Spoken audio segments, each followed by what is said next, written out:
Novamente, estamos estudando hermenêutica, a interpretação da palavra.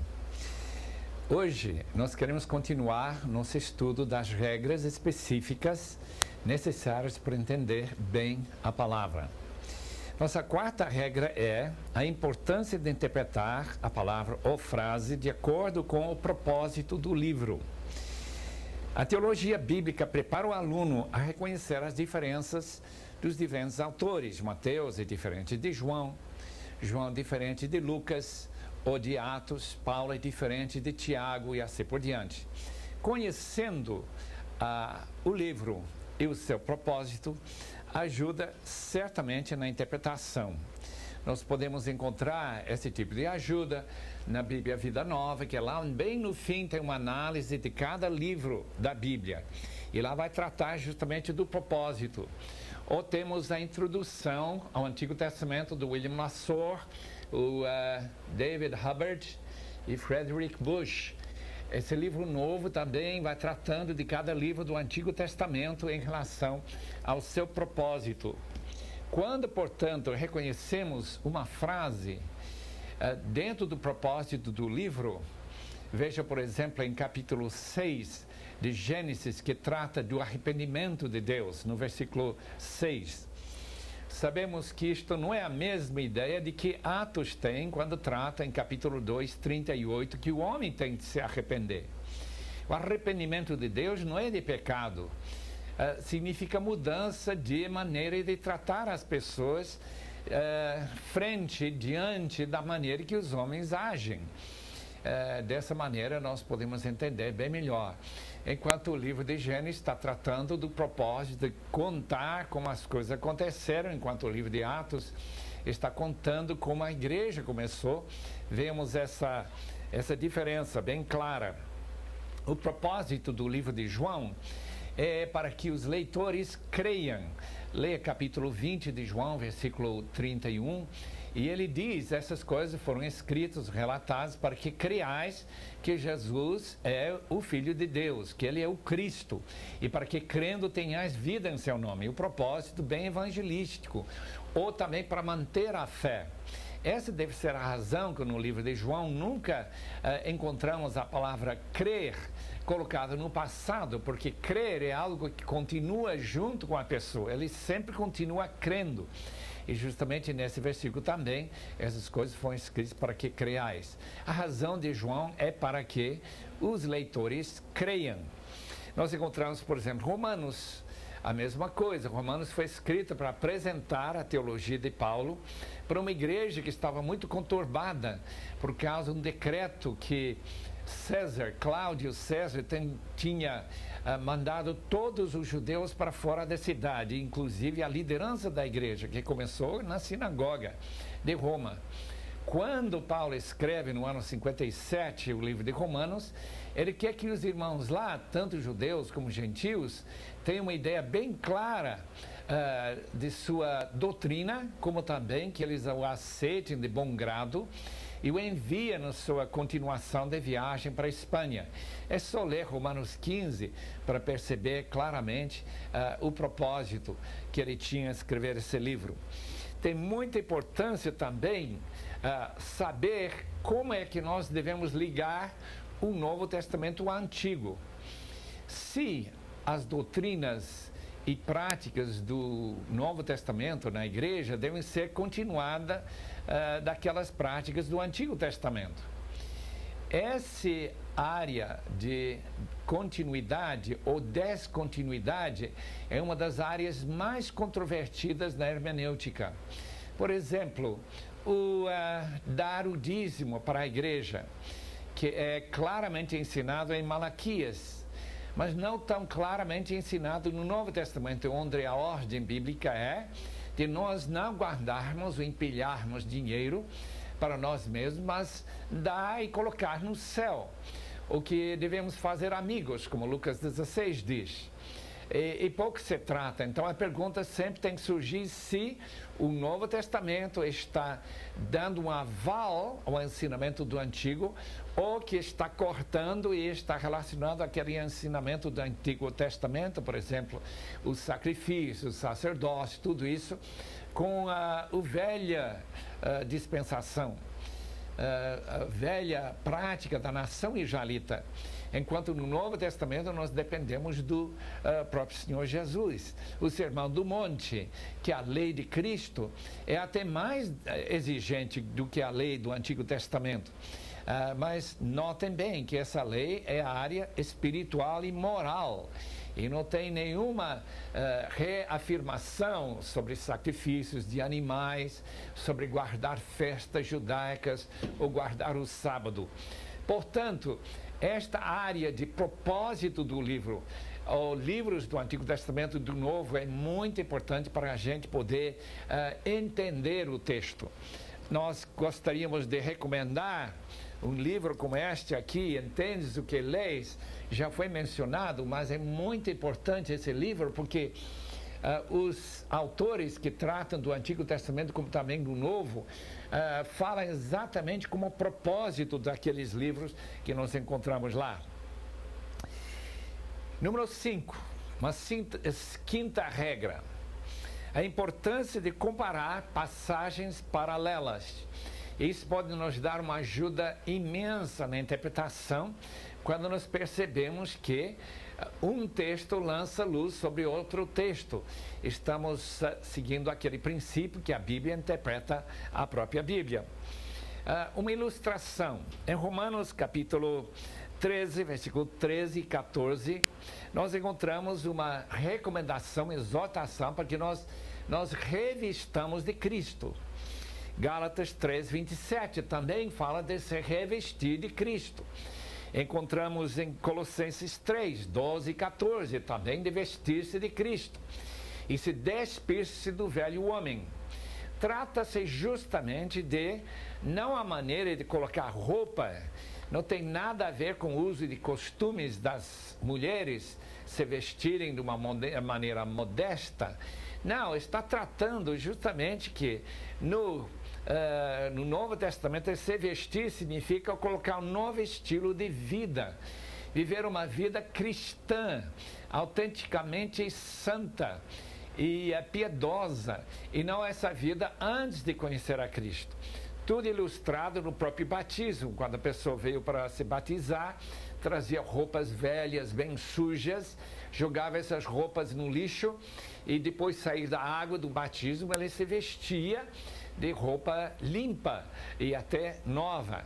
Então essa ideia de revestir-se deve ser entendido por esses paralelos. E não tem realmente nada a ver com 1 de Pedro, capítulo 3, que fala sobre o vestimento da mulher.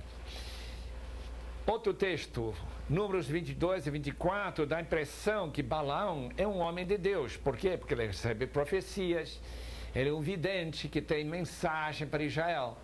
Mas quando nós lemos o Novo Testamento, textos que tratam deste mesmo indivíduo, Balaão, por exemplo, em Judas 11, ou 2 de Pedro 2, 15, 16, Apocalipse 2, 14, esses textos mostram claramente que Balaão não era nada de homem santo, não era um homem de Deus de forma alguma. Nós podemos interpretar outros textos controvertidos dessa mesma forma. Veja aquele famoso texto que tem sido uma baluarte para a Igreja Católica em relação ao papado. Esse texto em capítulo 16, versículo 18, em que Jesus diz para Pedro: tu és Pedro, e sobre esta pedra edificarei a minha igreja. Como se Pedro fosse o fundamento da igreja, que ele teria autoridade de mandar na igreja, de controlar tudo. Nada disso é sustentado pelos textos paralelos. Porque se nós lermos em Mateus 21, 42 e 44, fica claro que a pedra é o Senhor Jesus. Se nós formos para 1 de Coríntios 3, 10 e 11, a única pedra de fundamento é Jesus Cristo. Ou indo para a própria carta de Pedro, em capítulo 2, versículo 4, podemos entender claramente que Pedro mesmo ensina que Jesus é pedra central, em torno da qual a própria igreja se constrói, se edifica. Outro texto controvertido que pode receber uma ajuda é 1 Pedro 4, versículo 8, porque o amor cobre multidão de pecados. Se nós olharmos no texto paralelo de Provérbios, capítulo 10, versículo 12, que Pedro está citando, dá para entender claramente que não está dizendo que a pessoa que ama, com isso receber perdão dos seus pecados sem a morte de Cristo, ou sem crer no Senhor Jesus. Nós não podemos ver que o mundo tem pessoas que amam muito e por isso os seus pecados ficam perdoados. Não, trata-se justamente de perdoar nossos irmãos em Cristo e de enterrar brigas e de não buscar vingança e nunca tentar pegar mal pelo mal que a gente recebe. Então o amor que perdoa o irmão realmente encobre os pecados que podem ser cometidos entre irmãos e criar desunião na igreja. Uma terceira ilustração que nós gostaríamos de mencionar, em Gálatas 6,15, mostra o valor da nova criação. Só em Cristo existe a nova criação, onde circuncisão não é nada, nem a incircuncisão. É como se não existisse. O que importa é a nova criação. Mas que criação é essa?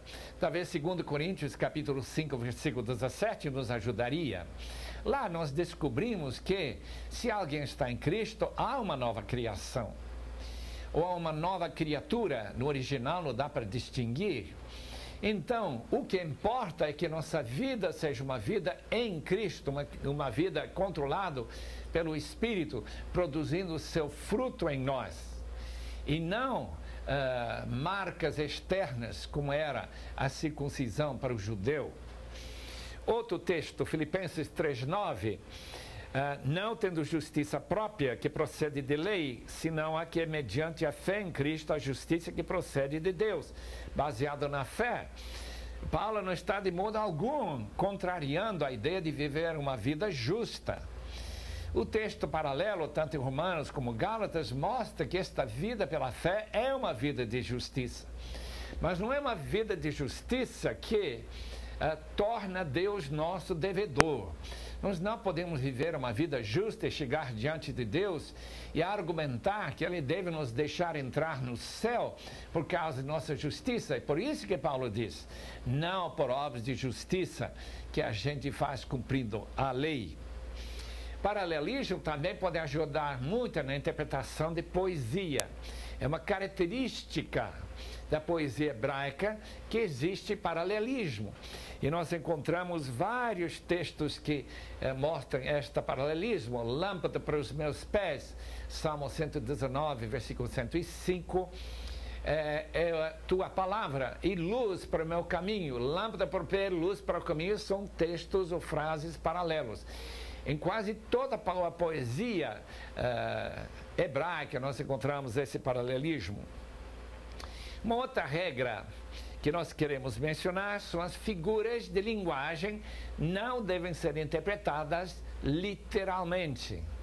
Figura de linguagem é uma maneira de falar coisas de uma forma que, pela figura, uma espécie de janela que lança luz sobre aquela ideia que estamos comunicando, nós podemos entender perfeitamente que não se trata de uma interpretação literal. A primeira figura tão comum na palavra de Deus são as metáforas. Desde Gênesis até Apocalipse encontramos metáforas. Metáfora significa algo que tem uma semelhança com a ideia que estamos comunicando com um objeto, com uma realidade. Veja, por exemplo, uma série de metáforas ou imagens que nós temos para a palavra de Deus. Em Tiago 1, e versículos 23 a 25, a palavra de Deus é comparada a um espelho. Obviamente, a Bíblia não dá para usar para pentear o cabelo, não se interpreta essa frase literalmente. Mas o que é uma imagem para dizer que, lendo a palavra de Deus, nós podemos encontrar nosso íntimo. A ideia de um raio-x, a ideia de ver nossa própria cara que tem sujeira, práticas erradas, que lendo a palavra de Deus, que é o espelho de Deus, nós podemos melhorar nossa vida e nossa santidade. Tem, por exemplo, em João 15, versículo 3, Efésios 5, versículo 26, que a palavra de Deus é um tipo de água, lavagem pela palavra. Já estáis limpo pela palavra que eu tenho falado. A palavra limpa de que forma? Limpa quando convence o leitor que ele precisa mudar, ou ele precisa pedir perdão, ele precisa se reconciliar com seu irmão. Isto é água. E Jesus está tratando justamente dessa lavagem simbólica que nós participamos na ceia, quando nós pedimos perdão de Deus, e outras ocasiões semelhantes. Nós temos a espada do Espírito, uma metáfora. Encontra-se em Efésios 6, versículo 17. A espada do Espírito é comparado também em Hebreus 4, versículo 12, uma espada de 2 gumes. Por quê? Porque a palavra é cortante, chama nossa atenção, cria problema e dor em nossa consciência quando nós sabemos que nós temos desobedecido nosso Pai, tão querido, o Pai Celestial. A palavra é como espada porque convence de pecado. Depois temos a ideia de martelo e de fogo em Jeremias capítulo 23 e versículo 29. Um texto fascinante que diz o seguinte, eu queria ler para os irmãos, capítulo 23, versículo 28, 29, o profeta que tem sonho, conte-o como apenas sonho, mas aquele em quem está a minha palavra, fala a minha palavra com verdade. Que tem a palavra com trigo, diz o Senhor, não é minha palavra fogo, diz o Senhor, e martelo que esmiuça a penha. O que quer dizer isso?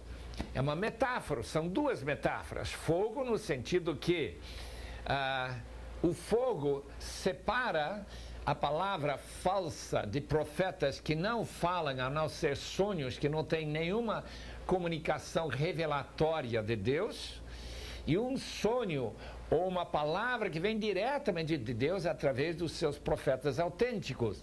E a mesma coisa com o martelo. O martelo esmiuça a penha, por quê? Porque a esperança dos judeus, no caso de Jeremias, é que a cidade não seria destruída. Jeremias estava profetizando que os babilônios destruiriam a cidade. E quem estava certo era Jeremias. A cidade vai receber o martelo de Deus, o fogo de Deus, vai se cumprir e mostrar quem era de fato quem trazia a revelação certa de Deus. Temos a palavra metafórica de semente. 1 de Pedro, capítulo 1, versículo 23, 24. A palavra é a semente, a palavra que nós pregamos, diz o texto, e que traz vida, porque tal como uma semente tem que germinar, tal como uma semente dentro do óvulo da mulher produz uma criança, a palavra de Deus, quando ela é recebida pela fé, ela cria vida nova, e uma nova criatura em Cristo. Nós temos também a metáfora de poder, a palavra dunamis, em Romanos 1,16. Paulo diz, eu não tenho vergonha do Evangelho, porque é o poder de Deus. Não é que a palavra é poder, é que quando se proclama a palavra, e quando o Espírito Santo está acompanhando essa proclamação, manifesta-se o poder da palavra. São metáforas, tem muitas metáforas na palavra de Deus. Eu podia recomendar, por exemplo, este livro, A Interpretação da Bíblia, que tem muitos aspectos da interpretação, que trata também destas maneiras e figuras de linguagem que são tão importantes na interpretação da Bíblia. Temos metáforas relacionadas com o corpo. o corpo de Cristo. Obviamente, a igreja não é composta de membros como dedos e braços, literalmente. Mas o corpo de Cristo, não sendo literal, manifesta um paralelismo entre um corpo e a igreja. Isto é, que os irmãos estão interdependentes, somos membros uns dos outros. E cada irmão depende do seu irmão para crescimento, para poder usar os seus dons. E a igreja, então, é comparada a um corpo. Nada daquela ideia que a Igreja Católica tem difundida. Isto é, que a Igreja Católica e o corpo de Cristo, que nasceu de Maria, e como o corpo vai crescendo através dos séculos, a Igreja hoje é mais santa, mais perfeita, tem mais verdade, na medida que vai acrescentada mais tradição. Nós rejeitamos essa ideia. Nós entendemos que a palavra de Deus não está ensinando que a igreja, a passar 1000 anos, vai ficar mais cheia de conhecimento por causa da tradição. Não, é a palavra de Deus que está sempre nos chamando, como diz Lutero, a nós reformarmos, a buscar novamente a palavra de Deus para entender o que é de fato a vontade de Deus para nós. Outra metáfora muito interessante, em 1 Coríntios capítulo 3, versículo 16, ou 1 Coríntios 6, 19, e outros textos que falam sobre nós sendo o templo, a igreja sendo o templo. Nós já conversamos um pouquinho sobre isso. João 14, a casa do meu pai deve ser o templo, porque tem muitas moradas. Capítulo 14, 23 de João diz que Deus faz morada em nós, pai e filho. Então, na casa do Pai, somos todos nós unidos numa só casa. A ideia de casa e também a ideia de família. É uma metáfora. A videira verdadeira, uma comparação de uma planta que tem ramos. Os discípulos são os ramos, Cristo é a videira verdadeira. E o próprio Deus Pai é o agricultor, aquele que está procurando fruta na vida. Temos também a ideia de família. A família de Deus é semelhante, muito semelhante a uma família na carne, uma família que tem pai, mãe e filhos. Essa família de Deus, nós encontramos essa metáfora em Efésios, capítulo 2, versículo 19. 1 Coríntios 3, 9 diz que nós somos a plantação ou campo de Deus. É uma ideia de que, na medida que se fala a palavra de Deus, ela é semeada e tem sementes. Não é semelhante àquela parábola de Jesus que fala de 4 tipos de solo, de forma que alguns, tendo o coração endurecido, a semente cai e Satanás leva logo em seguida. É uma metáfora.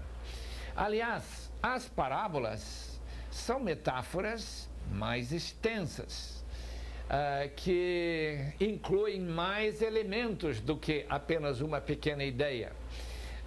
Como seria uma metáfora corpo de Cristo, metáfora o templo de Deus e assim por diante.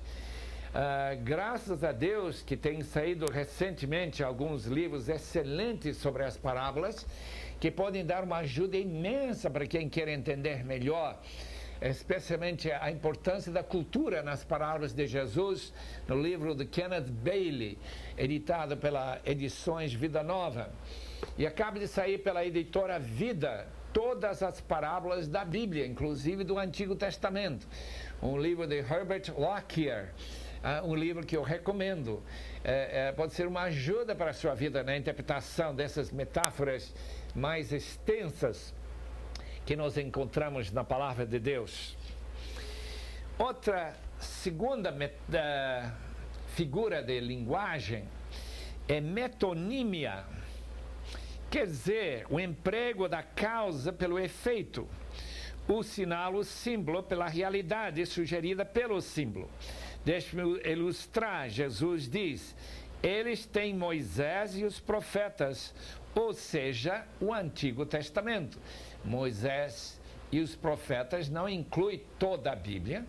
Moisés é apenas um nome de um indivíduo que escreveu uma parte do Antigo Testamento.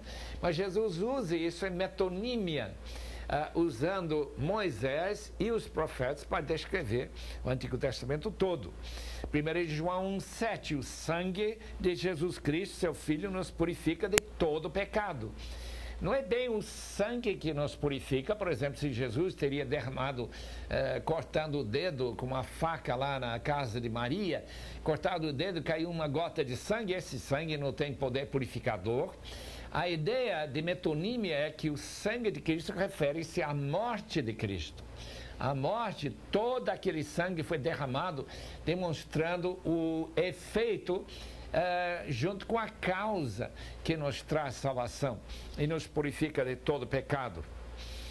Ironia, outra figura de linguagem, expressa o contrário do que se quer dizer, mas sempre de tal modo que se faz ressaltar o sentido verdadeiro. Veja, por exemplo, como em 2 Coríntios, Paulo faz referência a tais apóstolos. Dá para entender claramente que eles não são apóstolos, aliás, são falsos apóstolos. É só ler capítulo 11 de 2 Coríntios para ver que Paulo está falando ironicamente. Depois temos uma figura de linguagem chamada sunekdoke. É tomar a parte pelo todo, o todo pela parte. Minha carne repousará seguro, em vez de dizer o meu corpo. Paulo diz, todas as vezes que beberdes o cálice, em lugar de dizer do cálice. A gente não bebe aquele cálice, aquele copo. A gente bebe do copo, mas ele, quando ele usa essa palavra, está usando sunekdoke. E refere-se à maneira que na igreja primitiva se passava o cálice de pessoa em pessoa, e eles beberam do cálice, mas Paulo diz, toda vez que beberdes o cálice. Prosopopeia é outra figura de linguagem que personifica coisas inanimadas, atribuindo a elas os feitos e ações humanas. Paulo desafia a morte como se tivesse sido uma pessoa. Onde está, ó morte, o teu aguilhão? 1 Coríntios 15, 55, Salmo 85, 10 e 11. Encontram-se a graça e a verdade, a justiça e a paz se beijaram. Obviamente, justiça e paz não podem se beijar como duas pessoas podem, mas usando prosopopeia dá para usar esse tipo de figura de linguagem. Hipérbole é muito conhecida figura de linguagem, e a Bíblia tem alguns exemplos de hipérbole bem interessantes. Por exemplo, aquele último versículo de João, capítulo 21, onde o autor diz que se todas as coisas que Jesus fez tivessem sido relatadas uma por uma, creio eu que nem no mundo inteiro caberiam os livros que seriam escritos. Nada de verdade literal. Obviamente, poderia se contar tudo que Jesus fez e ainda teria muito espaço no mundo inteiro para conter os livros, mesmo sendo livros bem maiores que os nossos. Mas é hipérbole. E nós encontramos outros casos semelhantes quando no Antigo Testamento se compara os habitantes de Canaã com gigantes, e os israelitas parecem gafanhotos. Isso não é o caso literalmente. A diferença de tamanho é pequena, mas com hipérbole vai se dando ênfases, como qualquer figura de linguagem. Depois temos exemplos de fábulas. A fábula é a personificação de coisas ou de animais. Por exemplo, temos uma fábula em 2 de Reis 14, e versículo 9. O cardo que está no Líbano mandou dizer ao cedro que lá está, dá tua filha por mulher ao meu filho. Obviamente o cardo não pode falar desse jeito, mas os animais do campo que estavam no Líbano pisaram e passaram por cima do cardo. Depois temos tipos e arquetipos. Tipologia na Bíblia está bastante comum, e nós podemos encontrar vários textos onde este tipo de figura aparece. Aliás, Hebreus trata de tipos do Antigo Testamento, sendo uma espécie de sombras que trata de realidades da adoração celestial, e que o tabernáculo aqui na terra, de certo modo, é um tipo do verdadeiro tabernáculo ou templo no céu.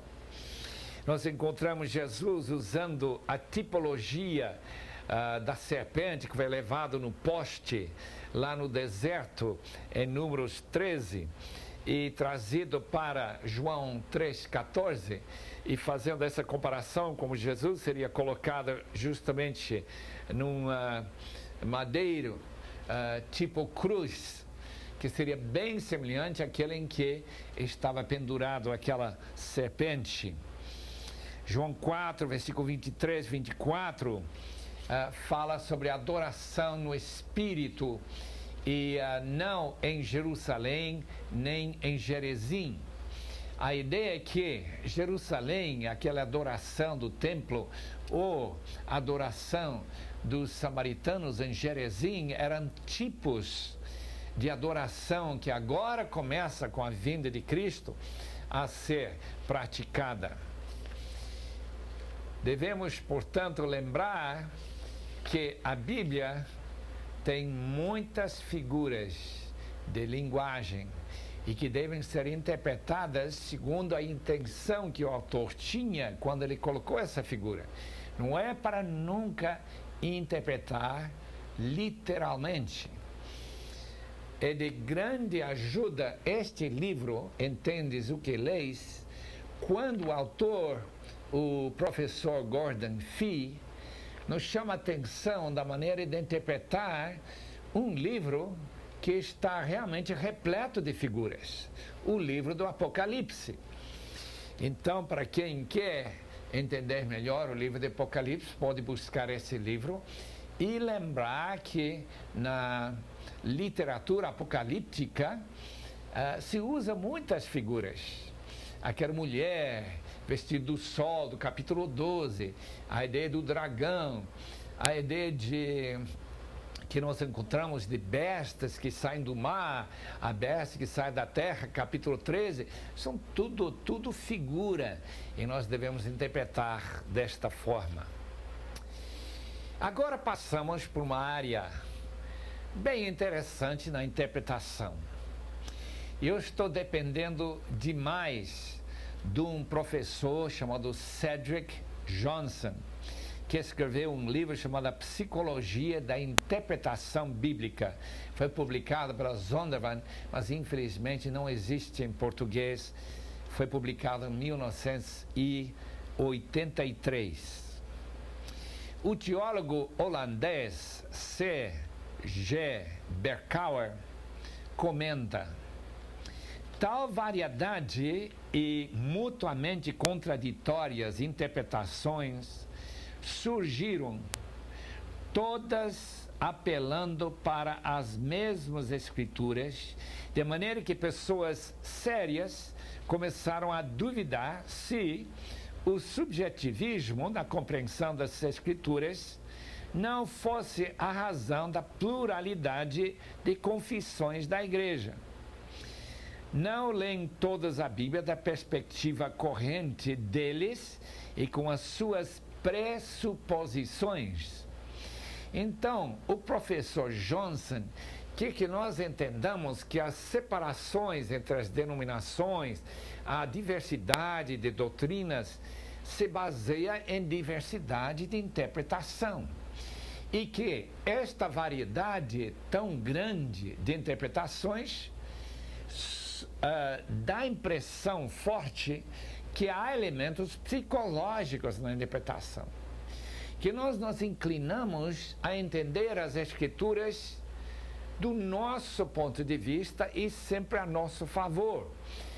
Nós não gostamos de mudar de ideia e de largar e dizer que aquilo que eu ensinava no passado agora não mais vale, porque agora eu estou entendendo diferentemente. Então nós queremos sempre argumentar que aquilo que eu entendi é a única e correta interpretação das Escrituras. O que nós vamos fazer então é falar um pouquinho sobre esses elementos psicológicos, aquelas pressuposições que estão bem fundo em nossa cabeça e até talvez nosso subconsciente, de maneira que, para nós entendermos o que a Bíblia diz, nós talvez tenhamos que largar algumas dessas pressuposições. Começamos com a procura pelo significado. Não esqueçam que significado é quando lemos a palavra, entendendo o que a palavra realmente está dizendo, nós desejamos aplicar essas verdades à nossa vida. Isto é o significado. O significado das Escrituras representa as intenções verdadeiras do autor.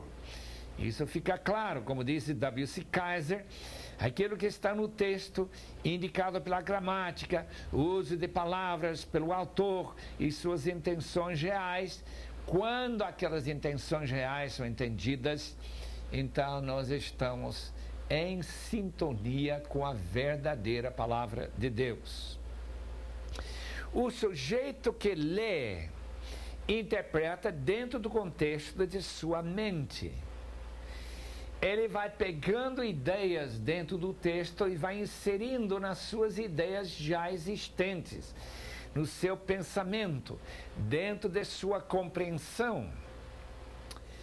Número 1, quando as doutrinas centrais não deixam de ser verdade, que a Bíblia é clara, como disseram os reformadores, credos criam para nós uma confiança extra-bíblica.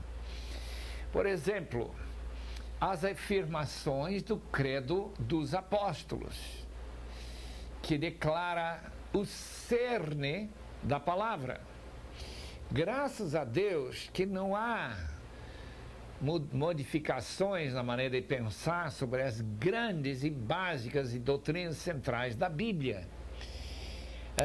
De todas as denominações chamadas evangélicas, só chamar evangélica já indica que todos nós cremos a mesma coisa em relação às doutrinas centrais, a natureza da palavra de Deus inspirada, a natureza do pecado e a responsabilidade do homem, a natureza da morte e ressurreição de Cristo para nós justificar a segunda vinda de Cristo. Mas quando nós começamos a acrescentar nossas interpretações mais de periferia, mais na área que nós chamamos de adiáfora, que não são centrais, a coisa fica bem mais clara. Os reformadores disseram, ler a palavra de Deus e você vai encontrar certamente as doutrinas centrais bem claro. E pessoas reformadas, pessoas dispensacionalistas, pessoas da Assembleia, pessoas da Igreja Batista ou Presbiteriana, todos vão concordar mais ou menos sobre essas doutrinas. A mensagem, portanto, é basicamente clara, mas há diferenças. E quando, e aqui a ilustração que o Dr. Johnson usa, é de um rio que começa numa fonte lá na montanha, começa com água absolutamente cristalina, pura, que dá para beber sem filtrar, nem pensar. Mas quando ela vai descendo para o vale e vai descendo para os diferentes campos, vai se contaminando com ideias que são acrescentadas a esse rio cristalino. A Bíblia, na sua origem, quando ela foi escrita nos seus manuscritos originais, não tinha erro. Água pura, cristalina. Mas quando passa por nossa mente, aí há possibilidades bem grandes de contaminação, de nós não entendermos claramente o que o texto está dizendo. Agora, para nos ajudar, nós corremos atrás de exegese, uma tentativa de utilizar, como já falamos, a história, utilizar a gramática, examinar a linguística, ver o pano de fundo cultural, buscar tudo que há para entender até na área social, para nós lançar luz sobre a palavra. E nós faremos isto, e os comentaristas, nós já mostramos alguns comentários, tem excelentes comentários em português, podem mostrar o resultado dessa exegese. E exegese, que significa no original, extrair do texto o que está lá, coloca diante de nós a compreensão clara do texto tal como estava na mente do autor. Daí precisamos de síntese na nossa mente. A mente humana quer juntar de forma historicamente integrada os frutos da exegese. Cria-se modelos com raízes na unidade essencial das Escrituras. Se Gênesis não pode contradizer Romanos, se Apocalipse não pode contradizer o Evangelho de João, e nós então temos que fazer em nossa mente o que nós chamamos de uma teologia bíblica, uma síntese. Nós encontramos, por exemplo, o Dr. Kaiser, Walter Kaiser, Teologia do Antigo Testamento, uma tentativa de criar uma síntese desde Gênesis até Malaquias. E, naturalmente, outras teologias do Novo Testamento, aquele de George Ladd, que foi publicada pela Juerp, também tem essa mesma finalidade de criar uma síntese entre as doutrinas dos diferentes autores. Uma teologia sistemática, e acaba de sair aquela teologia sistemática do Dr. Wayne Grudem, da Escola de Divindade lá em Deerfield, Illinois. Tem quase 1000 páginas, e uma excelente síntese do ensinamento da Palavra de Deus. Depois, entramos na área de muita controvérsia, a área de aplicação. Quando nós tentamos declarar a Palavra de Deus para a nossa situação, para a nossa igreja, para a esposa, para os filhos, para o homem mundano, para ensinar não exatamente o que a Bíblia diz, mas o que Deus está dizendo para nós através daquele texto. E aí que nós temos nossos problemas, tropeços e dificuldades. A importância, portanto, é de buscar o processo mental pelo qual nós chegamos a conclusões e convicções, que é isso mesmo que Deus quer na área de costumes, na área de ensino, de prática, em relação a gastar ou não gastar dinheiro, a jogar futebol no domingo ou não jogar futebol. Tudo está relacionado com a aplicação da palavra para a nossa vida. E não simplesmente dizer que na Bíblia nunca fala sobre jogar futebol no domingo. Não diz nada sobre isso literalmente. Como que funciona a mente na interpretação? Número 1. Primeiro compararemos uma televisora que nós aceitamos quando está funcionando bem, sem problema. Mas quando para de funcionar, nós começamos a criar teorias. Por que que não funciona? Se seu carro está andando a 100 km por hora numa estrada larga e de repente o carro para, pessoa que nunca se deu ao trabalho de saber como funciona o motor, como funcionam todas aqueles tubos e linhas elétricas e fios elétricos, a pessoa começa a criar teorias. E a mesma coisa acontece na interpretação da palavra. Quando o texto é claro, quando todo mundo concorda, nós não precisamos de criar nenhuma teoria, apenas aplicar o texto normalmente. Mas quando descobrimos que há dificuldade, e o Dr. Donald Carson, que publicou este livro, Exegese e Suas Falácias, ele mostra que há maneiras de interpretar a palavra de Deus que não tem base realmente no texto. Chegar a conclusões erradas.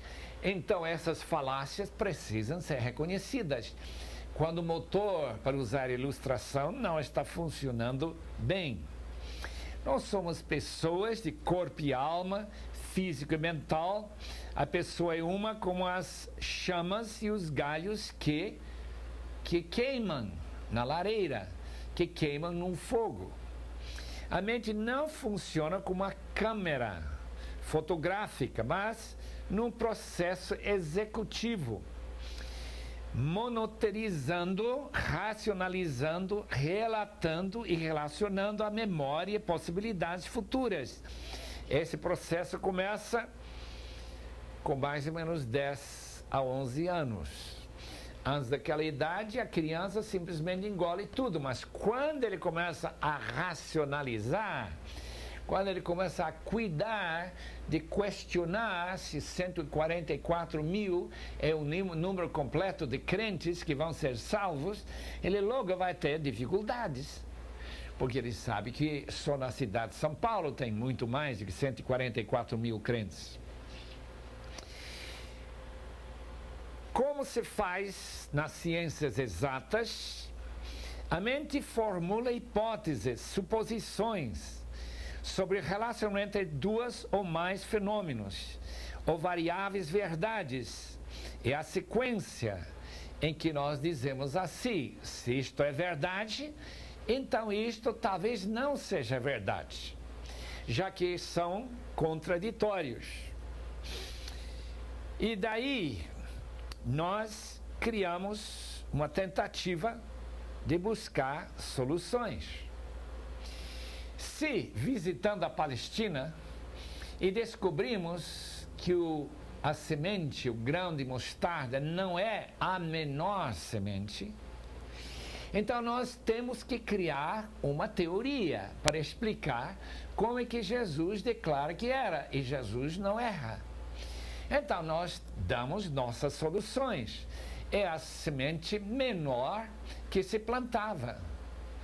É a semente menor que era conhecida pelos judeus daquela época e assim por diante. São teorias que explicam exatamente como se faz no laboratório, quando se vê as consequências de uma certa experiência e se cria teorias. Se modificamos isso, como que vai modificar esse texto aí? Desenvolvemos teorias em torno de imaginações especulativas ou sistemáticas, controladas e críticas. Teorias são conceitos, definições e proposições que apresentam num modo sistemático uma visão do fenômeno, especificando as relações entre os elementos variáveis com a intenção de explicar e predizer a verdade sobre tal fenômeno. Deixe-me tentar ilustrar rapidamente. Em 1 Coríntios, capítulo 14, aquele grande texto em que Paulo vai discutindo a profecia e o dom de línguas. Ele faz referência aqui, em versículo 14 do capítulo 14, se eu orar em outra língua, o meu espírito ora de fato, mas a minha mente fica infrutífera. Na minha compreensão, este versículo está falando do dom de línguas, que Paulo diz que ele falava mais que os próprios coríntios. Mas a sua explicação é que o seu espírito está orando, mas sua mente não está acompanhando, não está interpretando, ele não sabe o que significam os sons que estão saindo de sua boca. A pergunta então é se Paulo poderia usar a palavra meu espírito para descrever o Espírito Santo, se o dom de línguas é o falar do Espírito Santo divino através da boca de quem fala essa língua. Ou será que esse espírito, que ele chama meu espírito, é espírito humano? Só que o espírito humano, separado da mente, cria o que nós chamamos de loucura ou esquizofrenia.